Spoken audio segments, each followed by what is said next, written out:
Oh, how we're dreaming of getting away this morning with travel expert Jennifer Weatherhead Harrington. Thanks for joining us. Lots to get here because there's so much pent-up demand. There really is. I mean, Canadians are excited about traveling finally because I think we're feeling a little bit safer about it. And we're also thinking that once we get past this little stage that we're in right now, people are going to want to get out there and finally get to travel again after almost 2 years now. So many things to consider, though, because you have to set aside extra money thinking that, okay, I might have to quarantine when I come back. I'm going to have to get tested. Exactly. So two things that Canadians are definitely going to be looking out for when they come to booking their next trip is ease and affordability. So that all plays into that testing idea because PCR testing to get back into the country can be expensive. I paid up to $250 US in some states to get back into Canada. So you want to make sure that you're budgeting that in. And like you mentioned, you want to make sure that you have that quarantine plan just in case when you come back. Most of us are working from home, so it makes it a little bit easier, but you still want to make sure just in case you're not feeling well. And because so many people are working from home, workcations are a big thing. Exactly. So what's interesting is that because we are working from home so much, we've all realized that we can kind of do a lot of things from pretty much anywhere. So Kayak recently found out that about 40% of Gen Z employees are actually planning to do a workcation this year. And that just means that they're packing up their laptop, all of their equipment, and they're taking it with them on a trip. You know, they're getting in some good sightseeing and doing some time at the beach maybe, but then also joining in on all those Zoom meetings while they're, maybe they change their background so they don't indicate that they're on this beautiful destination. But, it's a good way to kind of mix that work and play at the same time.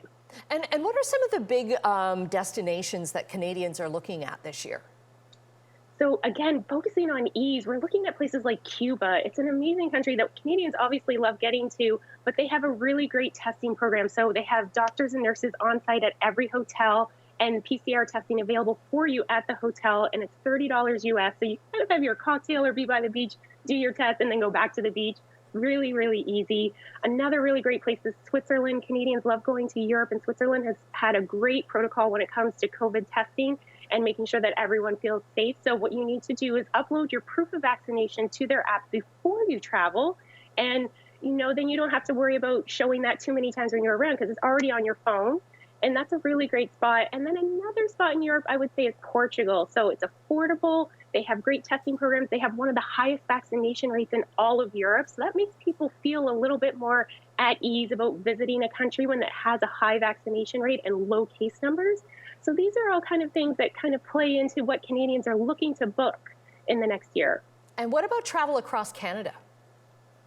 Definitely still going to be a big, big thing for us because some people are still going to want to stay close to home, especially, if they haven't seen some of their family in a while. We're going to see a lot of family vacations, gatherings, that kind of thing. And again, being outdoors, and Canada has so much to offer when it's outdoor activities. So look for people still exploring Canada a little bit more. We're a big country. We have a lot to see and do. So don't feel like you're missing out by staying in Canada because you can see tons of amazing things. And you also said people are doing something called trip stacking, and we've got about 30 seconds for this. Okay, so basically you're taking advantage of all of the vacation time you have and it being safe at a particular time. So let's say it's summer, low case numbers, you're vaccinated, you're boosted, you're ready to go. You're going to book in 2 or 3 trips back to back. Instead of doing a slow travel, you're kind of stacking all of your trips up together to make sure that you can get in as much vacation time and see as many things as possible. Okay, we've got in as much as we could here. chch.com for more details. Thanks, Jennifer.